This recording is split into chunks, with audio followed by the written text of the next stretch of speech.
Selamat datang kembali di R Entertainment. Selamat datang kembali di The Golden Cross Playlist. Seperti biasa, hari ini kita akan melanjutkan review saham part yang ke-355. Namun sebelumnya, bagi teman-teman yang mungkin belum subscribe channel YouTube ini, sekali lagi jangan lupa tekan tombol subscribe, nyalakan lonceng notifikasinya agar teman-teman tidak pernah ketinggalan informasi-informasi terbaru dari channel ini. Di part yang ke-355 kali ini, kita akan kembali mereview ada 6 saham, di mana ada saham Budi, SAMV, BDMN, JRPT, PTDU, dan saham Trin yang telah teman-teman request. Bagi teman-teman yang mungkin baru request sahamnya, mungkin tidak bisa kita masukkan dulu, mungkin di besok ya. Besok kita akan bahas saham teman-teman. Kita langsung, sebelum kita memulai untuk membahas Budi, maka kita terlebih dahulu melihat pergerakan dari indeks harga saham gabungan, di mana ISG tadi pagi sempat naik tipis di 6.094, kemudian dibanting ke 6.052, dan menjelang closing akhirnya bisa naik kembali. Namun kenaikan itu tidak bisa membuat dia bertahan di zona hijau, tapi akhirnya ditutup minus 0,11% di harga 6.088. Transaksi hari ini cukup sepi, 9,2 triliun, di mana ada 233 saham yang bergerak naik, 259 saham turun, dan 167 saham yang bergerak stagnan. Saham pertama kali ini adalah saham Budi, di mana PT Budi Starch and Sweetener Tbk ini ditutup naik 2,78%. Pagi tadi Budi sempat dibanting ke 176, namun menjelang closing sesi pertama tiba-tiba ditarik sampai ke 187, dan setelah itu dia mulai mengalami konsolidasi dan akhirnya bisa bertahan di 185. Dan ternyata kalau kita lihat dari chart saat ini, Budi tadi sempat mencoba untuk menembus resisten PBL di 187. Namun karena kita tahu PBL itu yang terkuat, maka tentu harus diuji berkali-kali ya, kalau memang mau bisa pastikan dia untuk berhasil. Satu kali percobaan sepertinya gagal untuk Budi, akhirnya dia closing di 185, dan ini artinya indikator menunjukkan sudah low risk. Tapi tetap ya, kalau memang mau membeli saham ini, tunggu breakout dulu ya. Selama dia belum breakout, maka selama itu juga kita mending wait and see terlebih dahulu, karena kita tidak tahu kalau misalkan dia gagal breakout, apakah dia bisa turun lebih dalam lagi atau tidak, karena low terendah di 173. Jadi lebih baik saya menyarankan bahwa teman-teman bersabar dulu, melihat lagi apakah Budi bisa melewati 187 atau tidak. Kalau memang dia bisa melewati 187, sudah posisi 187 di sisi kiri, ya teman-teman silakan pertimbangkan buy 187, 188. Target kenaikan menuju 206. Batasi cut loss kurang lebih di 183, 184. Kalau kita perhatikan transaksinya sekitar 6,6 miliar, maka kita coba perhatikan broker summary-nya. Dari sini memang terlihat adanya guyuran secara volume yang cukup masif, dan secara structure memang bagus, tapi secara volume masih belum menarik ya. Semoga masih ada kejutan besok untuk Budi. Semoga minimal besok bisa breakout 187 dan teman-teman bisa ambil posisi di sana. Tapi kalau misalkan dia tidak mampu breakout, ya mending wait and see terlebih dahulu untuk saham tersebut. Selanjutnya kita punya saham Saraswati Anugrah Makmur dengan kode emiten SAMF ya. Di sini saham Saraswati ya ditutup naik tipis 0,63% di harga 790. Transaksinya sepi ya, cuma 359 juta rupiah. Yang mana itu masih belum bisa kita analisis ya kalau misalkan pakai broker summary, karena terlalu kecil.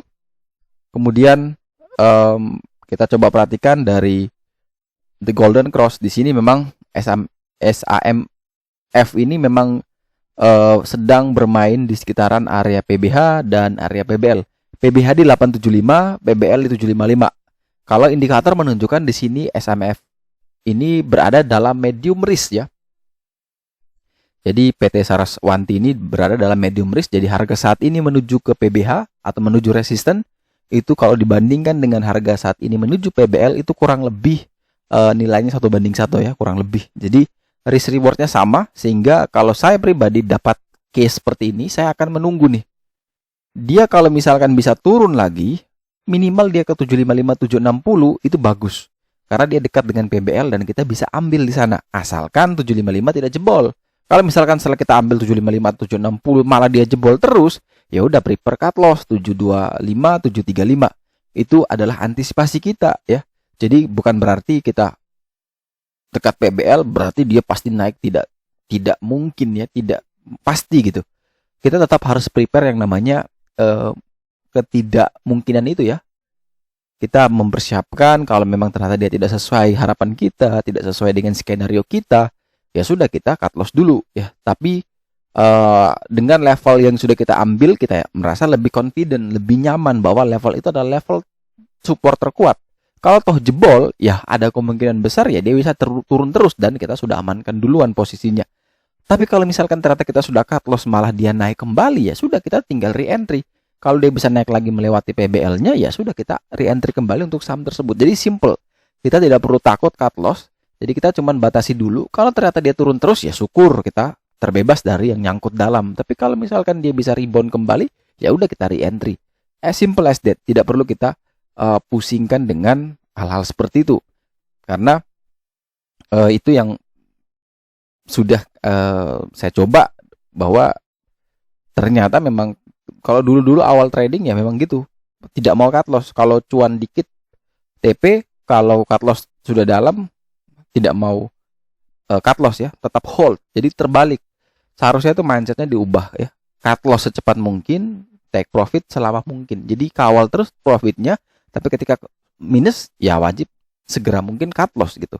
Itu yang harus teman-teman mungkin bisa jadi tambahan insight ya di video kali ini. Jadi semoga itu tidak membuat teman-teman menjadi suatu beban bahwa cut loss itu adalah kerugian besar, tidak ya.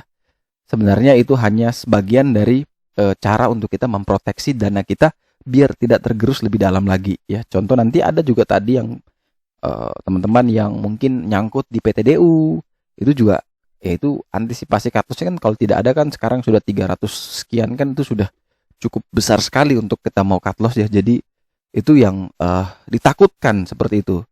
Tapi memang bahwa kadang orang merasa bahwa setiap kali dia open posisi selalu dia disiplin cut loss, tapi kena cut loss semua. Tidak pernah cuan gitu. Jadi hanya cut loss. Iya. Itu balik lagi kita coba lihat pertama money manajemennya, apakah benar dia penerapannya, kemudian batasan cut loss-nya, apakah itu sudah sesuai dengan preferensi resikonya atau tidak, atau dia hanya ikut-ikutan batasan cut loss padahal mungkin seharusnya dia masih bisa punya tolerir lebih panjang. Karena memang setiap orang itu tidak bisa kita generalisir sama gitu ya. Kalau saya bilang minus 3 tik ya bukan berarti semua wajib ikut minus 3 tik ya. Karena itu preferensi risiko saya adalah minus 3 tik. Karena bagi saya itu mungkin 1-2% lah dari harga support terkuatnya itu yang bisa saya terima. Jadi kalau saya pribadi memang lebih fokus untuk mengamankan modal sedini mungkin ya. Karena saya pengen setiap hari harus konsisten profit. Jadi kalau saya tidak segera cut loss yang sudah salah posisi tersebut, maka saya tidak punya kesempatan untuk mengambil peluang di emiten lainnya. Contoh satu saham yang hari ini saya amati secara pakai bandermologi tapi adalah memang GTSI ya. Itu ARB tadi pagi di 4 jutaan lot di kanan, tapi saya berani beli ya, itu saya berani buy all cash karena saya melihat pergerakannya bagus, broker summary-nya bagus ya, cara buy-nya bagus, itu ada trik-triknya yang bisa dilihat gitu. Tapi kalau misalkan ternyata dia tidak naik, walaupun saya sudah yakin seperti itu, tapi kalau dia misalkan tidak naik dan malah besok ARB lagi, saya sudah siap dengan resiko bahwa kalau memang ARB lagi sekitar 7%, maka saya harus kehilangan sekian ratus rupiah. Jadi sudah ikhlas gitu ya. Berapa persen itu sudah ikhlas. Itu namanya kita sudah siap dengan risk manajemennya. Tapi kalau waktu itu saya tidak siap, tidak mungkin saya open posisi. Jadi kita bertarung dengan preferensi risiko masing-masing. Dan ternyata hari ini GTSI-nya langsung diangkat ya. Jadi langsung saya taking profit karena kalau saham-saham yang punya volatilitas tinggi tidak perlu kita greedy ya, tidak perlu kayak ini pasti masih bisa naik, masih bisa, tidak perlu. Ada 700 saham, kita bisa pindah kiri kanan. Jadi tidak perlu kita patokan ke satu saham. Kalau sudah cuan di taking profit sajalah. Kalau saya pribadi itu selalu bilang di grup saya, kamu dapat sehari 5% saja itu sudah besar sekali karena 5% biasanya didapat setahun. Kalau simpan di instrumen yang konvensional, bisa deposito, tabungan, atau apapun, obligasi mungkin paling 8% setahun. Kalau kamu bisa konsisten 5% sehari aja itu udah besar sekali. Jadi kalau dapat 2-3% sudah rasa cukup, ya sudah di TP saja. Yang penting jangan rugi dulu lah hari itu.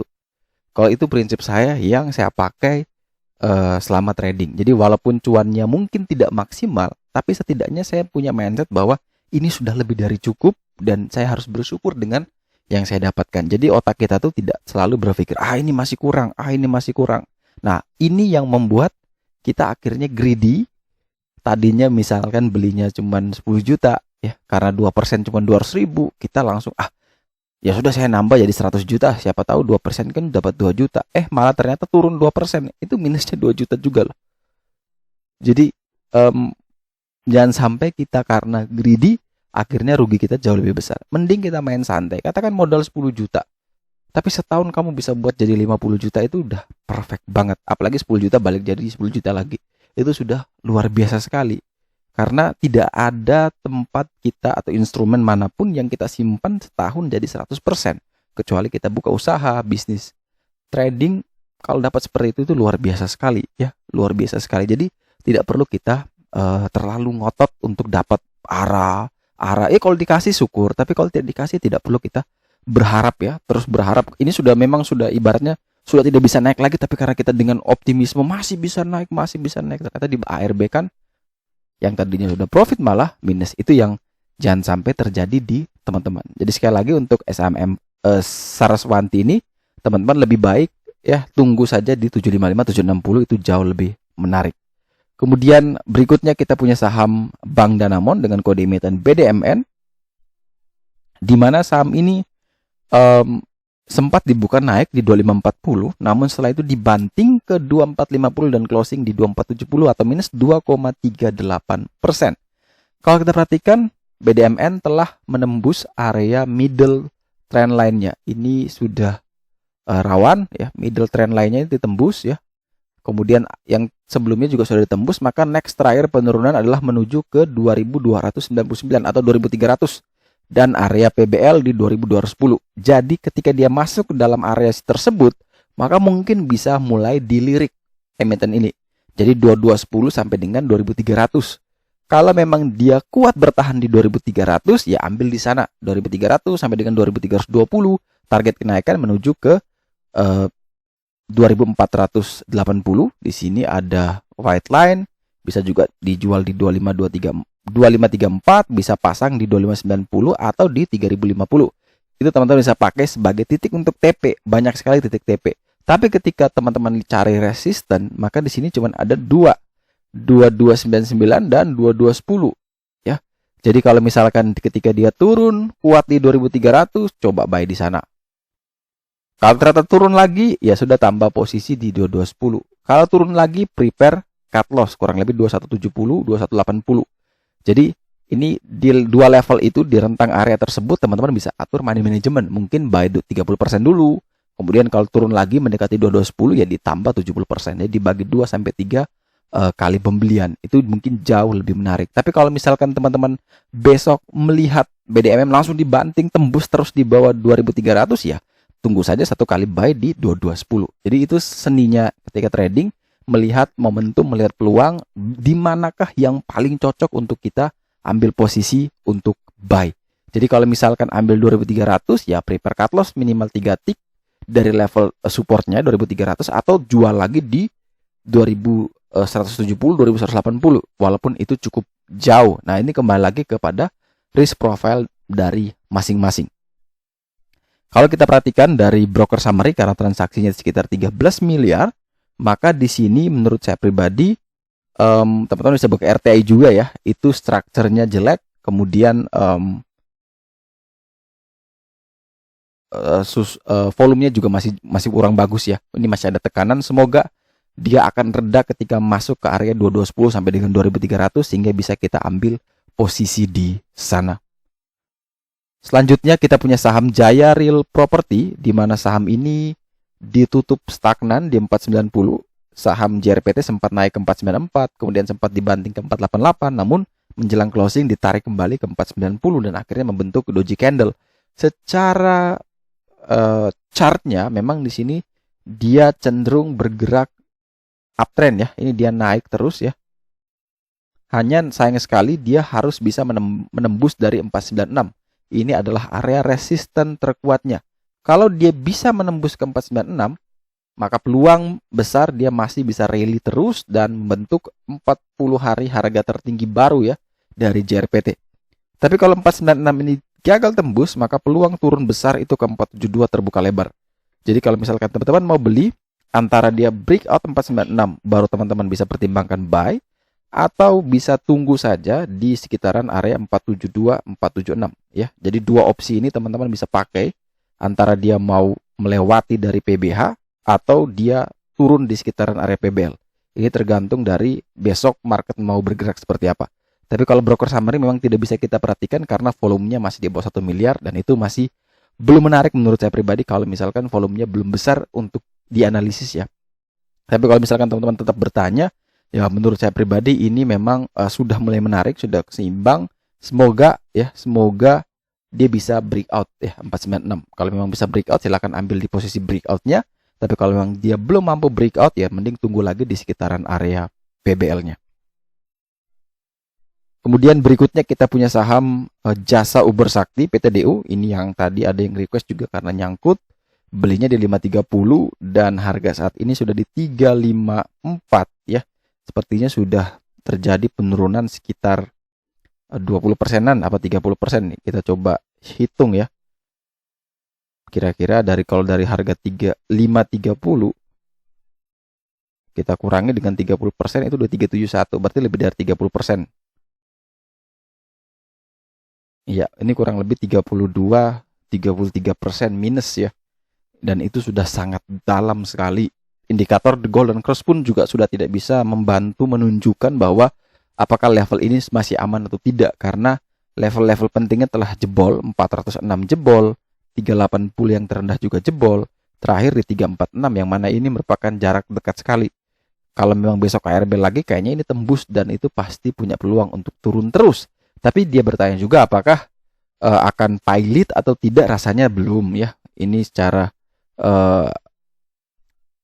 susunan shareholder saja compositionnya masih 41,6% dari pengendali masih ada di situ. Ada RSK Investasi Unggul, ada Seven West Group Limited, kemudian ada kepemilikan oleh komisaris dan direksi itu juga masih ada. Kemudian masyarakat cuman 11,2%, yang mana itu masih cukup porsinya cukup kecil dan menurut hemat saya memang masih bisa untuk ditarik kembali, masih bisa sebenarnya. Tapi apakah sampai ke 530? Who knows? Tidak ada yang tahu. Jadi kita semoga saja dia bisa segera rebound ya. Kalau yang bertanya juga mengatakan bahwa bagaimana sih cara bisa kabur, memang ada triknya yang biasa saya pakai, tapi itu sangat-sangat berisiko dan butuh modal yang besar ya. Itu yang saya bilang extreme recovery itu sangat-sangat berisiko dan butuh modal besar. Kalau kita salah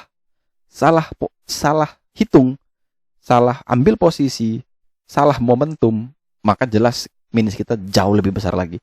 Jadi itu harus betul-betul penuh perhitungan. Dan biasanya saya kalau misalkan ada yang sudah minus dalam, katakan lebih dari 30%, biasanya saya akan mencari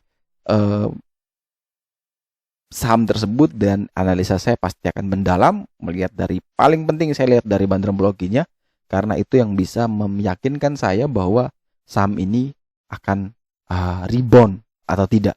Karena kalau teknikal memang kalau sudah jatuh seperti ini, teknikal memang sangat susah untuk menebak lajunya penurunan. Tapi ketika bandrambologi sudah masuk, maka jelas di situ kelihatan bahwa ada pihak-pihak berkepentingan yang ingin kembali mengangkat emiten tersebut ya. Contoh tadi saya bilang GTSI itu pagi tadi jam 9.17 kalau tidak salah itu saya lihat dari formasinya bagus, dari volumenya bagus, dari cara makannya bagus, dan walaupun di kanan masih ada over sekitar 4 juta lot, tapi saya tetap yakin untuk HK ya.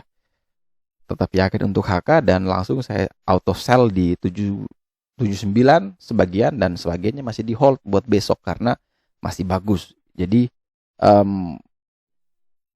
tapi saya sudah langsung automatic sell juga nih, pasang lagi di 779 automatic sell. Jadi kalau misalkan besok dia tiba-tiba dibanting langsung turun, seharusnya automatic sell kena dan tetap masih profit. Tapi kalau dia malah naik terus, ya sudah, berarti rezeki. Jadi seperti yang saya bilang tadi, ya kalau memang waktunya cut loss, ya kita cut loss. Kalau memang TP kita takut, ya sudah TP saja daripada nanti kita tidak dapat apa-apa gitu. Karena PT DU saya ingat bahwa kemarin waktu kita bilang di harga sini itu naiknya gila-gilaan nih. Nah, ketika di sini kenapa kita tidak berani masuk ketika sudah terbang tinggi baru kita berani? Itu yang selalu saya sesali juga ya, sesalkan. Kenapa kita lebih berani ketika dia sudah merangkak ke sini ya. Dalam bandermologi itu ada fase-fasenya yang harus kita pelajari. Mungkin nanti semoga bulan depan apa 2 bulan lagi akan kita bahas tentang bandermologi lagi ya. Semoga ada webinar, semoga ya, kita tidak janji juga, tapi semoga biar teman-teman bisa sama-sama memahami bagaimana sih bandar itu bekerja juga ya. Jadi untuk PT DU jelas di sini indikator sudah tidak menunjukkan apapun yang bisa meyakinkan kita untuk buy ya, cuman berharap nanti mungkin kalau narik pakai Fibonacci retracement itu mungkin kita bisa lihat angka-angkanya, tapi kalau dari sini memang susah sekali untuk menemukan. Dari transaksi cuma sekitar 1,6 miliar dan dengan model seperti ini jelas ini masih akan terus turun. Semoga ya, tidak, omongan saya tidak benar ya, semoga, karena dari formasi seperti ini masih ada kemungkinan besar masih akan ARB. Dan saham terakhir yang akan kita review kali ini adalah saham Perintis Trinity Property. Ini perusahaannya Pak Bong Chandra ini, Trin, di mana naik 4,86%, sempat ke 202, namun sayang closingnya di bawah 195. Sayang sekali, ini adalah resisten paling kuat, 1, 2, 3, 4 kali uji tidak bisa jebol. Yang mana hati-hati kalau sudah tidak bisa jebol, ini dalam sekali penurunannya. Bisa 145 lagi, hati-hati saja nih, karena ini sudah berkali-kali diuji belum bisa closing di atas PBH. Jadi tetap hati-hati. Kalau besok bisa breakout 195, silakan coba-coba nih, walaupun ini high risk ya. 195, 196, target ke 202 atau 210. Cut loss prepare di 192, 193. Akan tetapi kalau misalkan belum mampu melewati 195, mending sabar. Tunggu lagi di sekitaran 145 sampai dengan 150, itu jauh lebih menarik. Kalau dari broker summary memang ini masih menarik ya, masih menarik sebenarnya. Tapi semoga dia besok bisa breakout, bisa closing juga di atas 195, itu berarti tren kenaikan dari Trin masih terus akan berlanjut. Oke, sekian dulu review saham part yang ke 355 hari ini. Terima kasih banyak teman-teman yang telah setia menonton. Sekali lagi jangan lupa like, subscribe, dan share agar semua informasi yang dalam video ini dapat berguna, bermanfaat, dan tentunya bisa menjadi panduan trading di keesokan harinya. Sekali lagi terima kasih banyak. Sampai jumpa dan semoga membantu.